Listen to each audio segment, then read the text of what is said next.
Hai semua, Assalamualaikum. Kembali lagi di channel YouTube Andi Supriyadi. Hari ini saya lagi buat makanan khas Palembang. Bikinnya sangat gampang, hanya dicampur-campur aja. Lebih sehat karena tidak menggunakan plastik. Buat yang mau cobain bikin di rumah, yuk simak videonya hingga selesai ya. Terima kasih. Oke, langsung ke tutorial cara membuatnya. Siapkan wadah besar. Masukkan 2 gelas tepung tapioka. Kemudian 1 gelas tepung terigu, setengah gelas tepung terigu yang saya tambahkan dengan setengah gelas tepung beras. Biasanya orang bikin pakai plastik ya teman-teman. Dengan cara ini lebih aman dan no ribet-ribet tanpa membungkus di plastik ya teman-teman. Untuk bumbunya 1 sendok makan garam, 1 sendok teh gula pasir, dan 1 sendok teh kaldu jamur. Untuk semua bahan keringnya kita aduk dulu hingga tercampur, baru kemudian masukkan cairannya. Untuk cairannya di sini 1 gelas santan ya. Ini santan kental instan 65 ml yang saya campur dengan air hingga 1 gelas ya teman-teman. Ini diaduk dulu. Dan tambahkan 2 gelas air. Tambahkannya secara bertahap ya. Dimasukkan 1 gelas dulu airnya, kemudian ini diaduk ya. Diaduk hingga agak tercampur. Kalau udah kayak gini, masukkan bumbunya. Ini ada 5 siung bawang putih yang udah saya haluskan. Ini kita aduk lagi hingga tercampur rata. Dan kita masukkan lagi 1 gelas untuk airnya ya. Jadi penggunaan airnya 2 gelas, santannya 1 gelas. Kalau mau praktis pakai santan instan aja ya teman-teman. Tapi kalau mau lebih gurih pakai santan segar ya. Biar rasanya lebih gurih, saya tambahkan 2 butir telur ayam. Ini sebagai pengganti ikan ya teman-teman. Jadi untuk penggunaan tepungnya tadi 2 gelas tepung tapioka, 1,5 gelas tepung terigu, dan setengah gelas tepung beras. Untuk resep selengkapnya sudah saya tulis pada kolom deskripsi ya teman-teman. Kalau telurnya udah dicampur rata, kemudian masukkan 50 ml minyak goreng. Fungsi minyak goreng agar nanti tekstur empek-empek sutranya itu jadi lebih lembut ya teman-teman.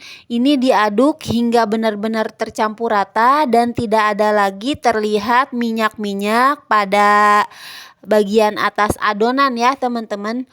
Di sini saya sudah siapkan loyang yang udah saya olesi tipis-tipis dengan minyak goreng. Kemudian ini disaring ya teman-teman, biar nanti teksturnya halus dan lembut ya. Sangat gampang kan teman-teman, hanya mencampur semua bahan, diaduk rata, kemudian sekali kukus aja. Dan no ribet-ribet, tanpa harus membungkus ke dalam plastik satu persatu. Dan pastinya ini lebih sehat ya teman-teman. Hati-hati ya kalau memasak makanan menggunakan plastik, itu sangat tidak direkomendasikan buat kesehatan. Untuk bawang putihnya ini kita buang aja ya teman-teman, biar teksturnya lebih halus dan lembut. Oke, ini udah siap untuk kita kukus. Di sini saya udah panaskan kukusan dan kukusan saya udah panas. Saya mengukusnya selama 35 menit. Kalau kalian pakai kukusan biasa, jangan lupa untuk tutupnya dialasi dengan kain lap bersih ya. Setelah 35 menit, jangan lupa dites tusuk untuk lebih yakin bahwa ini udah matang sampai ke bagian dalamnya ya teman-teman. Kalau udah matang, langsung aja kita angkat dan dinginkan. Ini udah dingin ya teman-teman. Sisir di bagian pinggir-pinggirnya menggunakan spatula yang kaku seperti ini ya teman-teman, biar lebih mudah untuk mengeluarkan dari loyangnya. Saat mengeluarkannya harus benar-benar dingin ya teman-teman. Karena kalau belum benar-benar dingin, rawan lengket dan nanti sangat susah untuk mengeluarkan dari loyangnya. Langsung aja ini kita balik ya tuh teman-teman. Sangat gampang buat mengeluarkannya, cakep banget. Sekarang kita potong aja buat lihat bagian dalamnya dan teksturnya. Tuh, lihat. Ini sangat lentur, teman-teman. Tadi pakai minyak goreng ya. Jadi ini lentur dan ini pastinya lembut banget ya. Nggak gampang patah ya saat kita bengkok-bengkokan kayak gitu.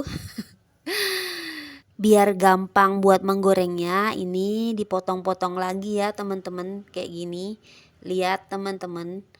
Tuh, kenyal, lembut, pokoknya ini recommended banget. Oke, di sini saya udah panaskan minyak, langsung aja kita goreng. Goreng sampai sedikit kecoklatan ya, nggak usah terlalu kering karena nanti akan keras di bagian luarnya ya. Nah, kalau udah kecoklatan, balik dan diangkat, kemudian sudah siap untuk disajikan. Nah, ini dia empek-empek sutranya udah siap disantap. Kita ambil aja mangkok untuk menyajikannya. Disajikan saat masih panas, ini pasti enak banget teman-teman. Nah, untuk kuah cukonya lihat ini kental dan hitam ya. Untuk resep kuah cukonya nanti ya pada video selanjutnya, biar enggak terlalu panjang ya teman-teman. Biar lebih seger, tambahin potongan timun ya teman-teman. Saya nggak punya mie, jadi kayak gini juga udah seger ya. Pakai timun. Lihat ini kuah cukonya sangat menggoda. Warnanya hitam pekat. Langsung aja kita cobain. Saat dipotong ini lembut ya teman-teman, nggak keras. Lihat ya. Bismillahirrohmanirrohim. Teksturnya lembut, bumbunya berasa, kuah cukonya seger banget teman-teman. Ini recommended banget. Oke teman-teman, terima kasih ya sudah menonton sampai selesai. Wassalamualaikum warahmatullahi wabarakatuh. See you on the next video. Bye bye.